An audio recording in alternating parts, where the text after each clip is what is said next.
So first அட்டம் எப்போ நடந்துச்சுன்னா, so Sunita Williams எப்படி ஸ்பேஸுக்கு போனாங்க, ஃபியூச்சரில் ஹியூமன் பீங்ஸையும் ஸ்பேஸுக்கு அனுப்பலாம் அப்படின்ற ஒரு பிளான் இருக்கு. ஸோ அந்த பேக்குள்ளே போயிட்டு அந்த டோரை லாக் பண்ணிட்டு அவங்க சேஃபாக அதில் தூங்கிக்கலாம். அவங்க அழும்போது அந்த டியர்ஸுமே அப்படியே ஃப்ளோட் ஆகும். அதோட கால் அவங்களுக்கு எப்படி ஃபீல் ஆகும்னா பேபி ஃபீட் மாதிரி இருக்கும். ஹீரோ மாதிரி நம்ம எலான் மஸ்க் அவங்க களத்தில் இறங்கி 165 crore டாய்லெட்டா, ஆச்சரியமா இருக்குல்ல.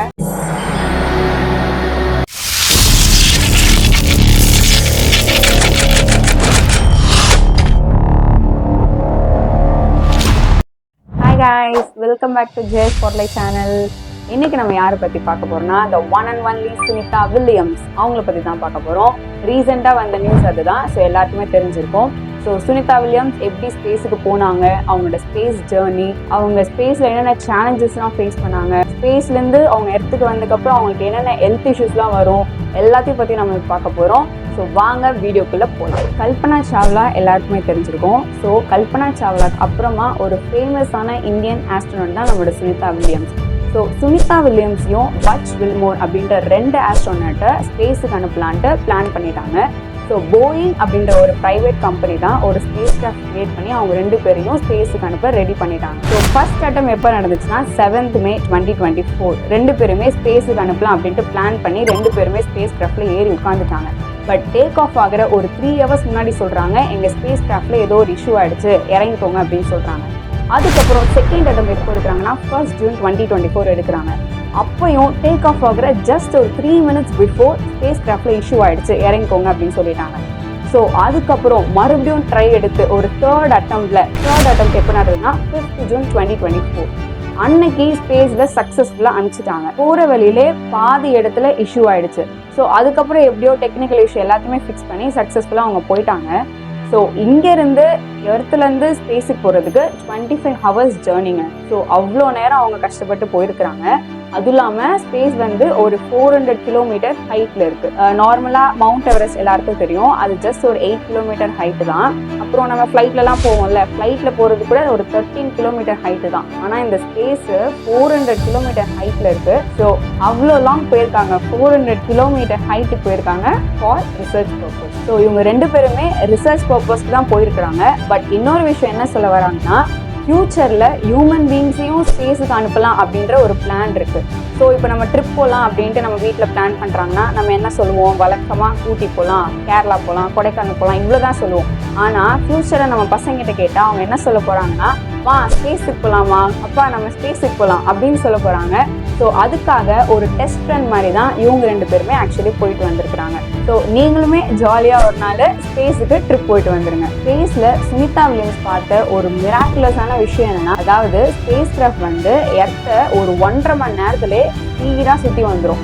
ஸோ அதனால சுனிதா வில்லியம்ஸ் ஒரு நாளைக்கு 6 சன்ரைஸ் பார்ப்பாங்க, 6 சன்செட் பார்ப்பாங்க. எவ்வளோ ஒரு ஷாக்கிங்கான நியூஸில். ஸோ ஸ்பேஸுக்கு போகும்போது எவ்வளோ இஷ்யூஸ் இருந்தோ அதே மாதிரி ரிட்டர்ன் வரும்போதும் அவ்வளோ இஷ்யூஸ் இருந்ததுங்க. ஸோ அதனால தான் ஒரு 9 daysல ரிட்டர்ன் ஆக வேண்டிய அவங்க 9 months ஆயிடுச்சு ரிட்டர்ன் ஆகிறதுக்கு. ஸோ 9 daysல முடிஞ்சிட்டு கிளம்பாம லிட்டரலாக அவங்க ஸ்பேஸில் மாட்டிக்கிட்டாங்க. பிகாஸ் ஸ்பேஸ் கிராஃப்ட் வந்து ஒர்க் ஆகலை, அங்கேருந்து அவங்களால ரிட்டர்ன் வர முடியல. ஸோ இந்த நேரத்தில் தான் ஹீரோ மாதிரி நம்ம எலான் மஸ்க் அவங்க களத்தில் இறங்கி ஒரு SpaceX Dragon அப்படின்ற ஒரு ஸ்பேஸ் கிராஃப்டை நம்ம ஸ்பேஸுக்கு அனுப்பிச்சு பத்திரமா 2 ஆஸ்ட்ரோனட்டுமே சேஃபாக எர்த்துக்கு கூட்டிகிட்டு வந்துட்டாங்க. எப்போ அவங்க ரிட்டர்ன் ஆனாங்கன்னா 19th March 2025 ரிட்டர்ன் ஆகிட்டாங்க. ஆஸ்ட்ரோனட் ஸ்பேஸில் ஃபேஸ் பண்ணுற சேலஞ்சஸ் அதை பற்றி தான் இப்போ பார்க்க போகிறோம். ஸோ ஃபஸ்ட்டு அவங்க ஃபேஸ் பண்ணுற மெயினான சேலஞ்சு என்ன தெரியுமா, அங்கே வாட்டர் கிடையாது. ஸோ அவங்க போகிற யூரினையே அவங்க ரீசைக்கிள் பண்ணி வாட்டராக இன்டேக் பண்ணிப்பாங்க.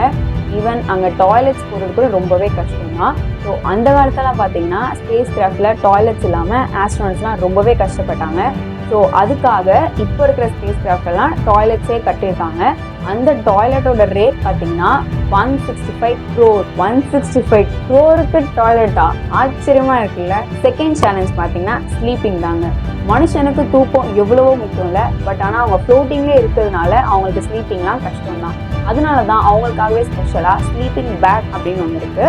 ஸோ அது ஒரு ரூம்குள்ளே அந்த பேக் இருக்கும். இவங்க அந்த பேக்குள்ளே அவங்களே போய் உட்காந்துட்டு அந்த ஸ்லீப்பிங் பேக்கை அவங்களே க்ளோஸ் பண்ணிவிட்டு அந்த டோரை லாக் பண்ணிக்கலாம். பிகாஸ் வெளியே இருந்தால் அவங்க அப்படியே ஃப்ளோர்லேயே இருப்பாங்க, அவங்களால தூங்க முடியாது. ஸோ அந்த பேக்குள்ளே போயிட்டு அந்த டோரை லாக் பண்ணிட்டு அவங்க சேஃபாக அதில் தூங்கிக்கலாம். எப்படி தூக்கம் முக்கியமோ அதே மாதிரி சாப்பாடு அதை விட முக்கியம். பட் அவங்களால நினைச்சது அங்கே சாப்பிட முடியுமா? முடியாதுல்ல. நம்ம நினைச்சா பீஸா, பர்கர் அப்படி எப்படி சாப்பிட்றோம். அவங்களால ஒரு பிஸ்கெட், ஒரு கேக் அது கூட அவங்களால சாப்பிட முடியாது. ஜஸ்ட் சப்பாத்தி மாதிரி இருக்கிற ஐட்டம் தான் சாப்பிடணும். அந்த கேக்கு, பிஸ்கெட்டு அதெல்லாம் சாப்பிட்டா அந்த தூளே அவங்களுக்கு அப்படியே அங்கேயே சுற்றிட்டு அவங்களுக்கே ஒரு இஷ்யூ ஆகிடும்.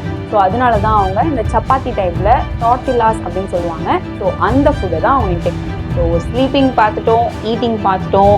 அடுத்ததாக பாத்திங் பற்றி பார்க்க போகிறோம். ஸோ எப்படி அவங்க குளிப்பாங்க? ஆஸ்ட்ரோனட்ஸ் இங்கே தண்ணியே இல்லை, குடிக்கிறதுக்கே அங்கே தண்ணி இல்லை, எப்படி குளிப்பாங்க? ஸோ அவங்களால குளிக்கவே முடியாது. ஸோ 9 months அந்த 2 ஆஸ்ட்ரோனட்ஸுமே குளிக்கவே இல்லை தான். பட் அவங்க இன்ஸ்டன்ட் அதுக்கு பதிலாக என்ன பண்ணிப்பாங்கன்னா, ஜஸ்ட் அவங்கள வைப்ஸ் பண்ணிப்பாங்க, ஷாம்பு வந்து லைட்டாக ஹெட்டில் அப்ளை பண்ணிப்பாங்க, அப்படியே லைட்டாக தண்ணி வச்சு தொடச்சுப்பாங்க. பட் அவங்க குளிச்சே 9 months ஆகும். லாஸ்ட்டாக அவங்களுக்கு ஒரு சென்டிமெண்ட்டான ஒரு சேலஞ்ச் இருக்குது. அது என்னன்னா, அவங்க 2 பேருமே அவங்களோட ஃபேமிலிஸை கண்டிப்பாக மிஸ் பண்ணுவாங்க. ஸோ அவங்க அதை நினச்சி அவங்க அழுறாங்க அப்படின்னா, அவங்க அழும்போது அந்த டியர்ஸுமே அப்படியே ஃப்ளோட் ஆகும். ஆல்சோ அவங்களுக்கு ஸ்வெட் வந்துச்சுன்னா அதுவுமே அங்கே அப்படியே ஃப்ளோட் ஆகும். ஸோ இப்போ நம்ம ஏதோ ஒரு விஷயத்தை பற்றி கவலைப்படுறோன்னா கதறி அழுதுட்டா நம்ம அதுலேருந்து வெளியே வந்துடுவோம்.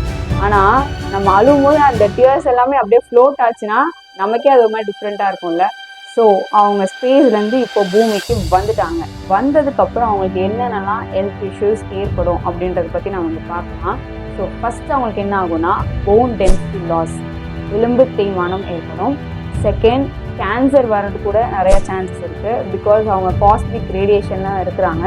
அந்த ரேடியேஷன் மூலமாக அவங்களுக்கு கேன்சர் வர சான்சஸ் இருக்குது. அடுத்து ஹார்ட் ரிலேட்டடான இஷ்யூஸ், இதயம் சம்மந்தப்பட்ட பிரச்சனைகள் நிறையா அவங்களுக்கு ஏற்பட சான்சஸ் இருக்குது. அடுத்ததாக அவங்களுக்கு மென்டல் இல்னஸ் ஏற்பட ரொம்பவே சான்சஸ் இருக்குது. அவங்க ரிட்டர்ன் பூமிக்கு வந்ததுக்கப்புறம் அவங்களுக்கு ஸ்ட்ரெஸ்ஸு, டிப்ரெஷன் சொல்லிட்டு நிறையவே அவங்களுக்கு ஏற்பட சான்சஸ் இருக்குது. ஸோ அடுத்ததாக பார்க்க போகிறது பேபி ஃபீட் பற்றி பார்க்க போகிறோம். ஸோ இது என்னென்னா, அவங்க ஸ்பேஸ்லேயே இருந்ததுனால ஃபுல்லாமே அங்கே கிராவிட்டியே கிடையாது, அவங்க ஃப்ளோட்டிங்லேயே தான் இருந்திருப்பாங்க.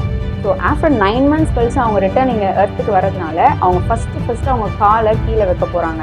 ஸோ அப்போ அவங்களோட கால் அவங்களுக்கு எப்படி ஃபீல் ஆகும்னா, பேபி ஃபீட் மாதிரி இருக்கும். பேபிஸ் எல்லாம் நடக்க தெரியாதுல, கீழே விழுந்து நடப்பாங்க. அதே மாதிரி தான் அந்த 2 ஆஸ்ட்ரோனட்ஸ் நடப்பாங்க. ஆல்சோ அதை இன்னும் என்ன சொல்கிறாங்கன்னா, சிக்கன் லெக்ஸ் மாதிரி இருக்கும் அப்படின்னு சொல்ல வராங்க. ஸோ அவ்வளோ நாள் அவங்க அந்த ஸ்பேஸில் ஸ்டக் ஆகிட்டாங்க. வந்து இன்டர்வியூ எடுக்கிறாரு, இந்த மாதிரி நீங்கள் இவ்வளோ நாள் ஸ்பேஸில் இருக்கீங்களே, ஹவு டு யூ ஃபீல் அப்படின்ட்டு இன்டர்வியூ எடுக்கிறாங்க. அதுக்கு அவர் பட் வில்மோர் அப்படின்ற ரிப்ளை பண்ணுறாரு, I have my faith in the Lord and Xavier Jesus Christ அப்படின்னு சொல்கிறாரு. அதாவது அவர் காட் மேலே, ஜீசஸ் மேலே அவருக்கு பிலீவ் இருக்குது. ஸோ எப்படியாவது என்னோட காட் என்னை வந்து எடுத்து கூட்டிகிட்டு போயிடுவாங்கன்ற நம்பிக்கை இருக்குன்ட்டு அவர் தைரியமாக சொல்கிறாரு. He is working out his plan and his purpose. So அவர் ஜீசஸ் கிரைஸ்ட பிலீவ் பண்ண மாதிரியே சேஃபா 2 பேருமே லேண்ட் ஆயிட்டாங்க. ஸோ இவ்வளோ நேரம் இந்த வீடியோ பார்த்துருப்பீங்க. ஸோ ஆஸ்ட்ரோனட்ஸோட சேலஞ்சஸ் எல்லாம் என்னன்னு உங்களுக்கு நல்லாவே புரிஞ்சிருக்கும். ஸோ அவங்களோட ஃபேமிலி கூட கன்சிடர் பண்ணாமல் ஒரு ரிசர்ச்காக ஸ்பேஸுக்கு போகிறாங்க. எவ்வளோ சேலஞ்சஸ் ஃபேஸ் பண்ணுறாங்க. ஸோ எல்லா ஆஸ்ட்ரோனட்ஸுமே எங்களோட பிக் சல்யூட்.